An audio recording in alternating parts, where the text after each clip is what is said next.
Assalamualaikum warahmatullahi wabarakatuh. Perkenalkan, saya Helvia Susanti, nomor BP 1904165 dari kelas C. Saya merupakan mahasiswa dari Fakultas Farmasi Universitas Perintis Indonesia. Di sini saya akan menjelaskan apa itu kelarutan dan istilah dari kelarutan, kemudian evaluasi kontrol dari uji sediaan. Kelarutan itu apa sih? Jadi, kelarutan itu adalah keadaan suatu senyawa baik padat, cair, ataupun gas yang berada pada fase terlarut atau tercampur seluruhnya yang membentuk suatu larutan homogen baru.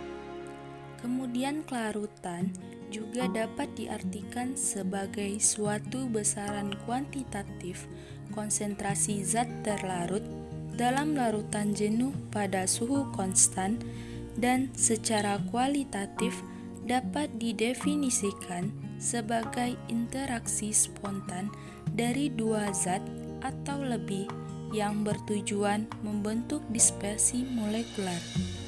Dalam kelarutan juga dikenal istilah solvent sebagai pelarut dan solut sebagai zat terlarut.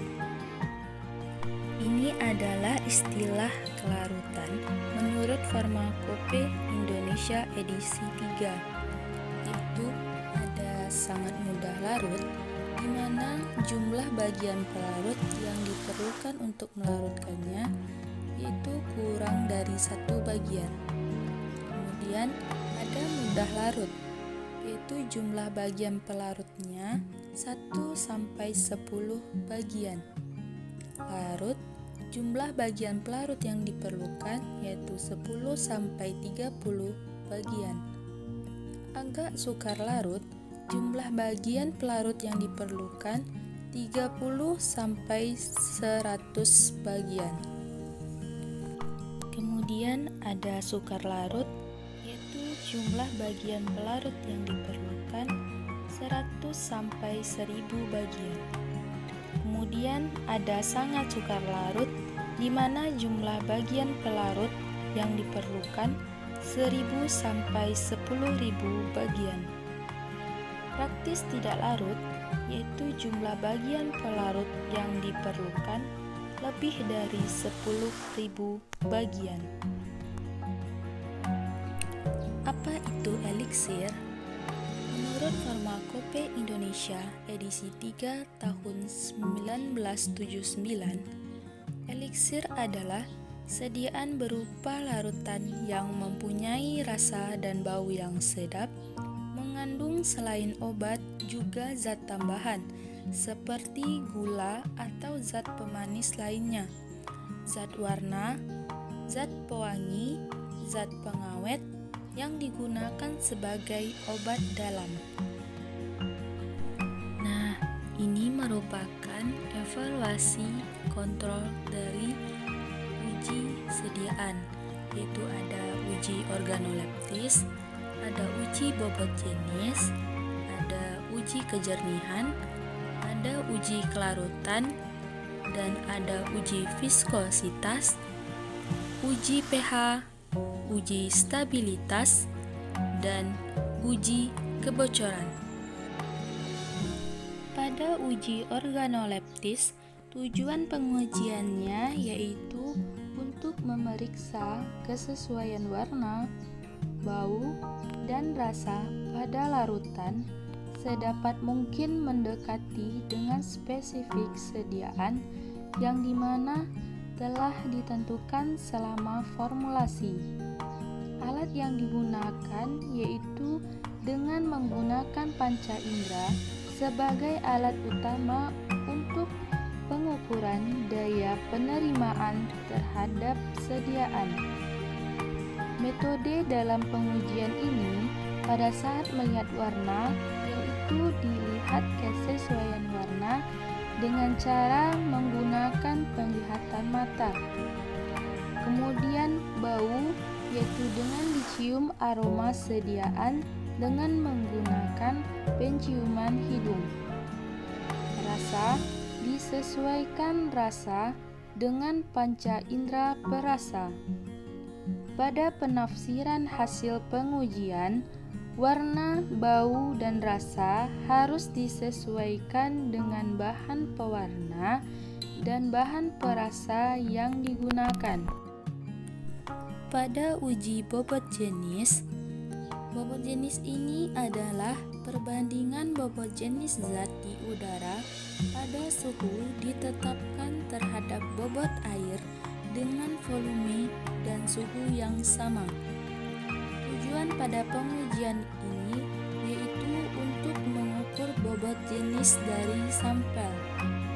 Alat yang digunakan yaitu ada piknometer, termometer, neraca analitik, dan pipet tetes.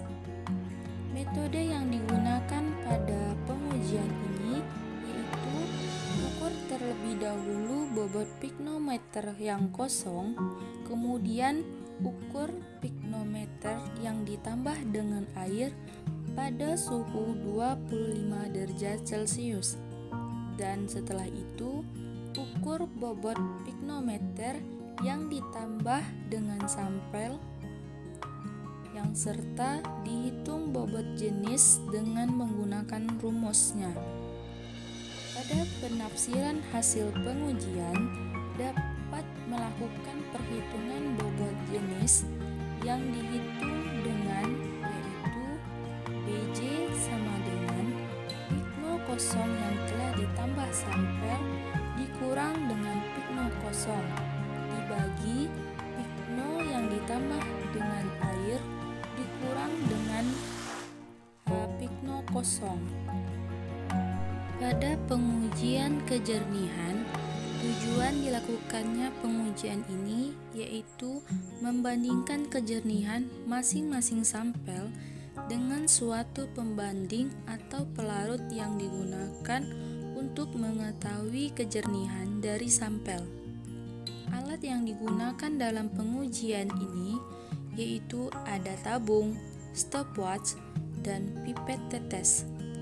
Metode yang digunakan dalam pengujian ini yang pertama itu masukkan sampel pada masing-masing tabung dan pembanding atau pelarut hingga setinggi 40 mm.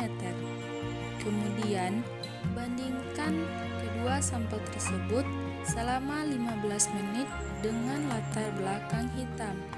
Kemudian ditegak luruskan ke arah bawah tabung.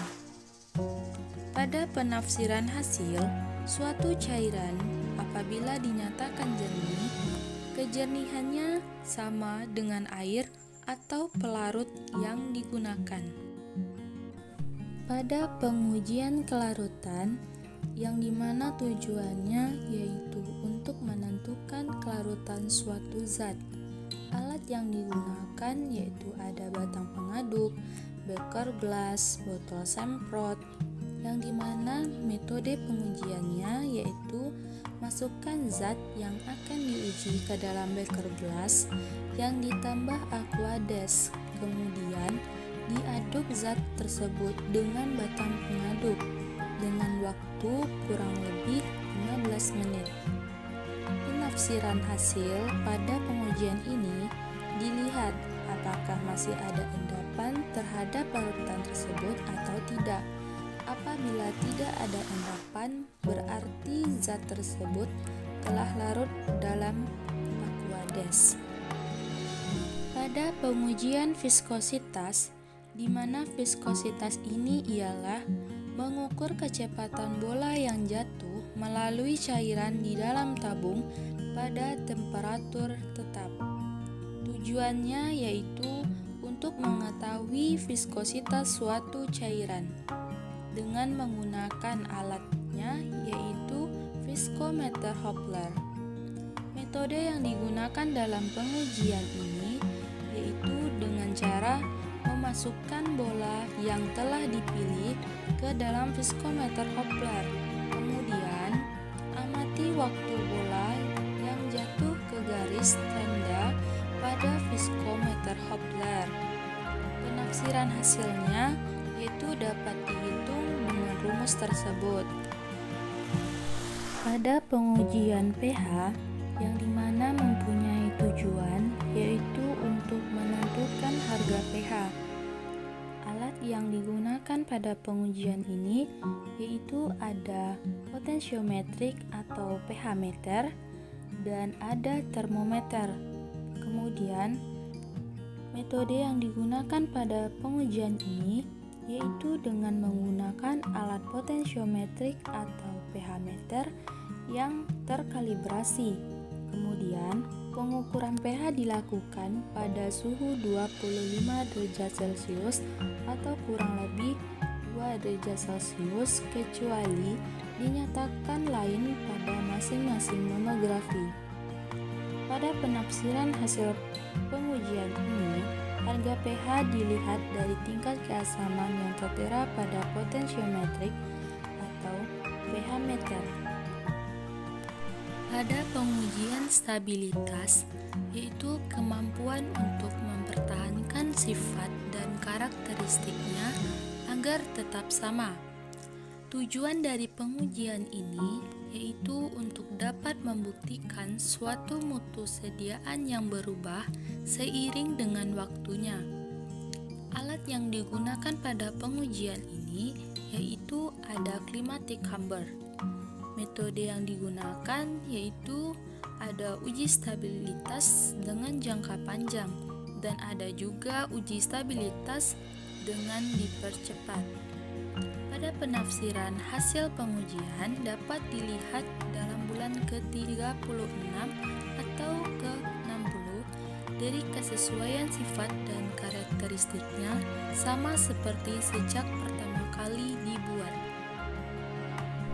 Pada pengujian kebocoran, tujuannya yaitu untuk memeriksa keutuhan kemasan untuk menjaga sterilitas dan volume serta kestabilan sediaan tersebut. Alat yang digunakan dalam pengujian ini yaitu ada oven, stopwatch, dan kain penyerap. Metode yang digunakan dalam pengujian ini yaitu dengan menggunakan 10 tube sediaan yang dimana telah dibersihkan dan dikeringkan bagian luarnya dengan kain penyirap terlebih dahulu. Lalu, tube diletakkan secara horizontal di atas kain penyerap yang diletakkan di dalam oven, di mana dengan suhunya diatur pada 60 derajat Celcius atau kurang lebih 3 derajat Celcius selama 8 jam. Pada penafsiran hasil pengujian, tidak boleh terjadi kebocoran yang berarti selama atau setelah pengujian selesai. Abaikan bekas krim yang diperkirakan berasal dari bagian luar di mana terdapat lipatan dari tube atau bagian ulir tutup tube tersebut. Jika terdapat kebocoran pada satu tube tetapi tidak lebih dari tube, ulangi pengujian dengan menggunakan 20 tube tambahan.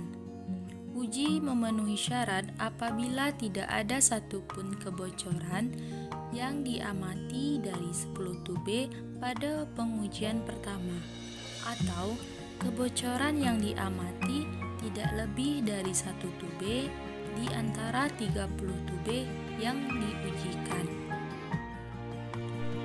Nah, itulah penjelasan materi dari saya. Jika ingin lebih memahami lagi mengenai dunia farmasi, silakan Anda bergabung dengan Fakultas Farmasi. Yuk kita bergabung dengan Fakultas Farmasi Universitas Perintis Indonesia. Nah, terima kasih banyak ya. Wassalamualaikum warahmatullahi wabarakatuh.